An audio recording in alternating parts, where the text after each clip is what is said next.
लालपुरा साहब, आपको किसानों के दर्द से कोई मतलब नहीं है।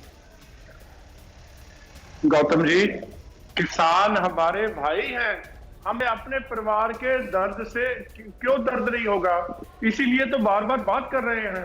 हमने तो अपोजिशन को कहा कि आइए पार्लियामेंट में, आप 15 घंटे बात करते हैं, आप तो राष्ट्रपति जी का भी आप बाइकआउट कर रहे हो, नई नई प्रेसिडेंट सेट कर रहे हो।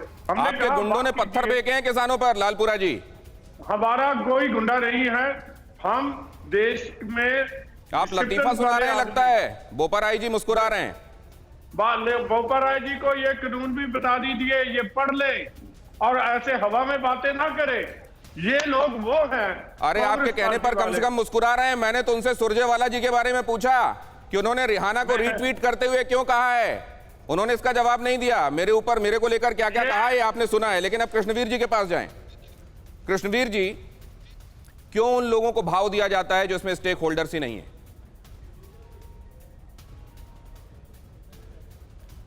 जो स्टेक होल्डर है, बात तो सरकार उन्हीं से कर रही है और इसीलिए 12 बार बैठक हुई है।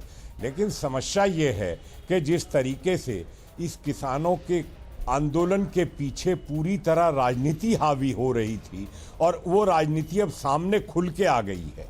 और इसमें सबसे बड़ी समस्या ये है, मैं पहले दिन से नहीं राजनीति में इसको नहीं मानता। एक सेकंड कृष्णवीर जी, आग से कृष्णवीर जी आप ये देखिए, राहुल गांधी ने स्टैंड लिया और राहुल गांधी ने स्टैंड लिया। राहुल गांधी से सवाल पूछा गया है, उन्होंने कहा I am not interested. Krishnaveer ji एक सेकंड मेरी बात सुनिए।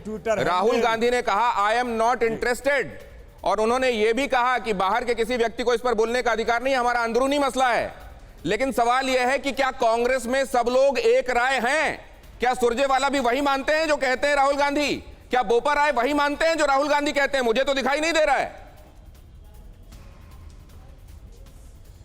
बात मैंने यही आपसे कहा है कि ये मामला सिर्फ देश के 2-3 प्रदेश के किसानों का नहीं है, पूरे देश के किसानों का है। और बोपा राय जी, आपको याद करा दूं कि 2005 से बराबर किसानों के एग्रीकल्चर रिन्यूअल पे काम कर रहे थे, यूपीए 1 में भी, यूपीए 2 में भी और एनडीए 1 में भी और एनडीए 2 में भी। ये एक दिन का मामला नहीं है। जब कांग्रेस सत्ता में थी तो बराबर बिचौलियों को हटाकर साफ करने के लिए एपीएमसी अमेंडमेंट की बात थी, एपीएमसी को खत्म करने की बात कही। बात ये हो गई। दूसरी बात, कॉन्ट्रैक्ट फार्मिंग कांग्रेस ने क्या किया, बीजेपी क्या कर रही है? ये कांग्रेस और बीजेपी हमारे देश की पार्टियां आपस में बात कर लेंगी ना। न्यूज़ टॉप 9 रोज सुबह 7 बजे और शाम 7 बजे सिर्फ TV9 भारतवर्ष पर।